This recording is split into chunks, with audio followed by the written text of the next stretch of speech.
Now, what is the opinion of a jurist regarding the gesture or indication, whether the gesture or the indications can be considered offer and acceptance or not? इशारे इशारे किनायों में बात करना, क्या इशारे भी offer and acceptance शुमार हो सकते हैं या नहीं हो सकते? इस बारे में हनफीज का या जूरिस्ट का क्या ओपिनियन है? The Hanafis and Shafi are of the view that forming contracts through gesture or indication is not allowed for one who can speak or write, because spoken words and writing serve a more powerful form of expression of willingness than gesturing.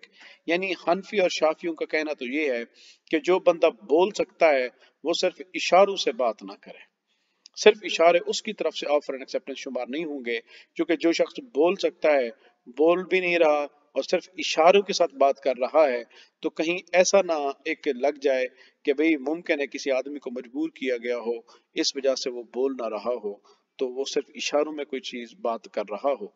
तो इस चीज वजह से free will जो होती है अपनी चीज को बेचने की या अपनी चीज के साथ बारे में मामला करने की, मुकम्मल रजामंदी का इजहार इशारों से नहीं होता। तो इस वजह से हनफी कहते हैं कि अगर कोई शख्स बोल नहीं सकता तो फिर उसके लिए तो अलाउ है, लेकिन अगर कोई शख्स बोल भी सकता है और फिर भी वो इशारे कर रहा है तो कहते हैं कि फिर उसका इशारा करना ये ऑफर नहीं हो सकता। फॉर एग्जाम्पल, इशारे का मतलब ये होता है कि आपने किसी की दुकान पर विजिट किया, वो आदमी दुकान पे नहीं खड़ा हुआ, आपने उसकी दुकान से चीज उठाई और दुकानदार सामने दूर खड़ा था और उसको इशारा किया हाथ लहरा करके, ये देखो मैंने ये चीज उठाई है, तो ये चीज आपने सिर्फ इशारा करके उसको दिखाया और सामने दूसरे हाथ से अपने पैसों का इशारा भी किया कि ये पैसे मैं काउंटर पे रख के जा रहा हूँ, उसने ऐसे आगे से आप हाथ खड़ा कर दिया, उसने कहा ठीक है जाओ, इशारे से उसने कह दिया, तो कहते हैं अब बताएं कि भी क्या ये कॉन्ट्रैक्ट हो जाएगा कि नहीं? हनफी कहते हैं कि अगर तो वो बोल के कह दे तो ठीक है, अदरवाइज नहीं होगा। उसकी वजह क्या है? उसकी वजह ये है कि जनाब जो वही वाली बात है कि कन्वे नहीं हो सकती रजामंदी, तो इस वजह से उनका बोलना जरूरी है। अगर वो नहीं बोल सकता तो फिर वो और बात है। तो मालकी जूरिस्ट कहते हैं कि नहीं जनाब, उसका इशारा कर देना ही ये कन्वे कर रहा है कि वो विलिंगनेस है, इसी वजह से तो उसने कहा है कि ठीक है इशारा कर दे हाथ के साथ दूर से कि जनाब ये तुम चीज ले जा सकते हो, तो इस वजह से ये जायज होगा। तो this is the Maliki views and that is the Hanafi views. अच्छा, बाकी चीज आ जाती है कि भाई whether offer and acceptance sometimes are also conveyed through conduct. Offer and acceptance through conduct होती है कि आप बाकायदा एक्टिविटी करके जो है करते हैं, ऑफर और एक्सेप्टेंस करते हैं।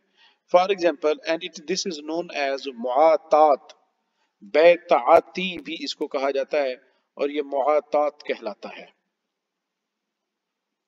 मुआतात है, it's mean that for example A says to B, I sell you this book for 10 rupee, B places 10 rupee on the counter and picks up the book.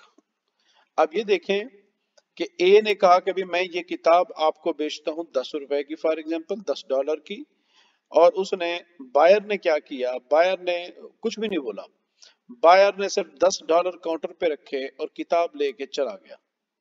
तो कहते हैं कि क्या उस बंदे का सिर्फ उस किताब 10 रुपए रख देना और किताब को उठा के चले जाना ये कंडक्ट है, उसके उसने एक्टिविटी की है, उसने बकायदा अमलन चीज को उठाया है। तो कहते हैं उसका ये जो अमल है, उसका जो ये कंडक्ट है, यही कंडक्ट और अमल क्या कहलाएगा? वही हम कहेंगे कि जनाब ये उसने कंडक्ट किया है, ये उसने अमल किया है, यही अमल ही उसका एक्सेप्टेंस शुमार होगा। और जब सेलर ने कहा कि ऐसा जो दिस बुक ये ऑफर है और उसका पैसे रख के किताब को उठा लेना, ये एक्सेप्टेंस है। So this is known as conveying the acceptance through conduct. Sometime ये ऑफर भी कंडक्ट के थ्रू होती है कि आप चीज उठा लेते हैं और पैसे रख लेते हैं। आपने चीज उठा ली, पैसे बाद में रखे और आगे से जो दुकानदार था चुप करके उसने पैसे अपने काउंटर के अंदर डाल दिए, तो उसका ये एक्सेप्टेंस हो जाएगा। तो कंडक्ट मस्ट बी, इसके बारे में जो द जूरिस्ट हैं वो कहते हैं कि भी कुछ कंडीशंस लगाते हैं इस कॉन्ट्रैक्ट के वैलिडिटी की।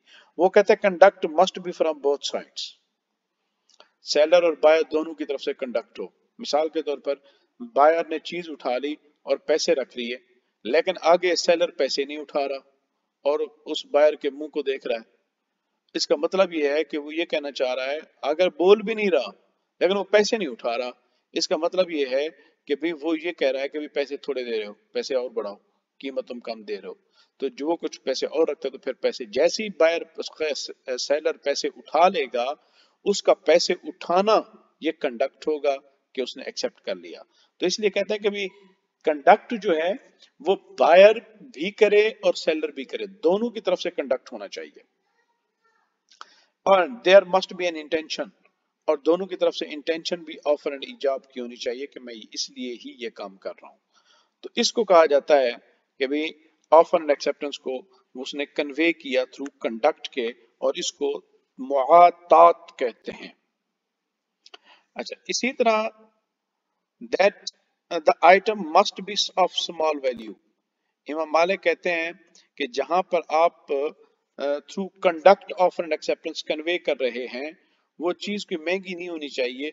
वो छोटी कीमत वाली चीज हो तो ये मामला चलता है, लेकिन अगर चीज महंगी होगी, लग्जरी होगी, तो फिर वहां पर आप इस तरह ऑफर एंड एक्सेप्टेंस नहीं कर सकते, कंडक्ट के थ्रू वहां बोलना पड़ेगा आपको, क्योंकि अब वो लग्जरी आइटम है, बहुत बड़ा आइटम है, घर है, गोल्ड है, वगैरह वगैरह।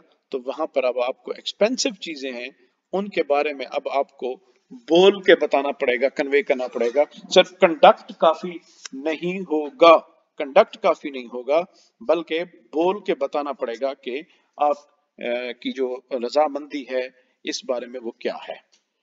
तो शाफी जूरिस्ट जो है वो do not allow the formation of contract through conduct. इमाम शाफी तो बिल्कुल भी इजाजत नहीं देते कंडक्ट की, वो कहते कंडक्ट के जरिए नहीं हो सकता। हनफी कंडक्ट के जरिए इजाजत देते हैं। हनफी स्कॉलर सेज के भी कंडक्ट के जरिए अगर आप कर लें तो आपको अलाउ होगा, अदरवाइज आपको अलाउ नहीं होगा। अच्छा, अब तक जो हम सारी डिबेट जो हम कर आए हैं